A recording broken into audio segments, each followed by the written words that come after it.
L'économie katangaise connaît cette année une embellie. C'est en tout cas le message que renvoie l'organisation de la 3e édition du Katanga Business Meeting, le plus grand salon B2B multisectoriel en RDC après 2 ans d'absence. Ces 2 dernières années, il y a eu une crise économique mondiale et plus particulièrement régionale. Le Congo souffre du taux du minerai et avec une économie qui était peu prospère, il était difficile effectivement de promouvoir et de montrer une économie qui soit en croissance. Donc un salon, c'est une vitrine positive à la base. On veut effectivement vendre le pays, on veut vendre ses capacités.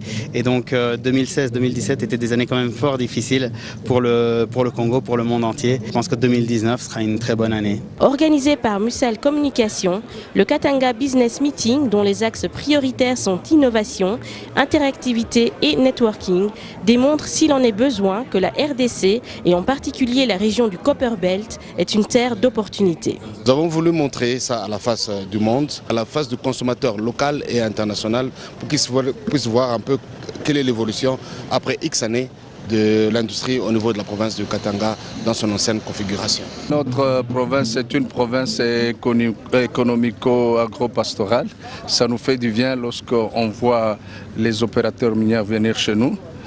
C'est pour dire que le Katanga est en émergence. Ça nous fait plaisir. Merci beaucoup. Merci. Pendant 3 jours, des milliers de visiteurs pourront profiter des 12 000 m² de zone d'exposition à Luano City, où près de 170 exposants mettent à l'honneur la diversité de l'économie congolaise à travers 9 secteurs. C'est la fin de ce journal, les programmes se poursuivent sur Vox Africa.